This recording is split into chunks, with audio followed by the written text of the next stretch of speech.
প্রবাসী করে প্রবাসীর ফ্যামিলিরা মনে করে টাকার মেশিন। এক প্রবাসী আমার সাথে ফোন করে তার মনের কষ্ট প্রকাশ করলো। তার বোনের বিয়া, তার বোনের বিয়া যাওয়ার জন্যে তার ব্যাগ ট্যাগ সব রেডি করছে বাড়িতে আসার জন্যে। তো টিকিট মিকেট সব কনফার্ম। তো বাসা থেকে বারুনির সময় মনে হইলো তার বাবার কাছে একটু ফোন করে বাড়িতে, তার বাবাকে বললো যে বাবা আমি তো বাড়িতে আসতেছি।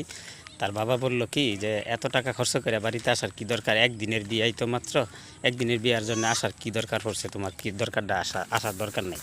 তো তখন মনে হলো যাচ্ছে ছোটো বোনটার যেহেতু বিয়ে, বোনটার কাছে একটু জিগাই। তখন তার বোনের কাছে জিজ্ঞাসা করলো যে বোন তুইও কী কস, তুই কী কর যে আমি না আসি।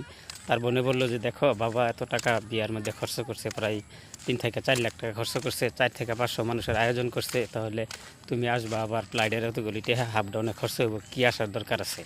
তো তার মনের মধ্যে খুব কষ্ট নিয়ে চাপাদা বৈশা রইল। তার এক রুমমেট পরে জিজ্ঞাসা, কী ভাই আপনি তো আপনার বোনের বিয়ে যাওয়ার কথা ছিল, সব কাপড় চোপড় বার করে ফেলালেন, গেলেন না যে।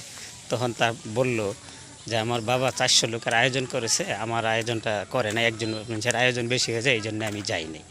তো আরেকটা কথা বললো যে তার বাইকে, সে একটা বাইক কিনে দিছে। তার বাইরে একদিন বলছিল যে ভাই তুমি বাড়ির চারকানির ভিডিওটা করে দিও, বাড়িটা কেমন সুন্দর হয়েছে, নতুন নতুন গাছ লাগাই আসছিলাম তো গাছগুলি কীরকম বড় হয়েছে আমার একটু দিও আমি দেখার জন্য।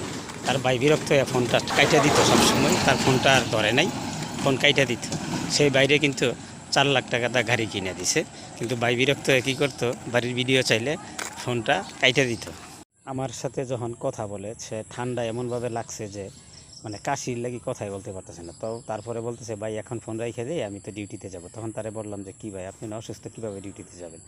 কিছুই করার নাই ভাই, ছোটো বোনটার বিয়ে, এত টাকা দিলাম আমি, আরও টাকার প্রয়োজন আছে, ডিউটি মার দেওয়া যাবে না, বিঘাত করা যাবে না, ডিউটি করতে হবে, অনেক টাকার প্রয়োজন।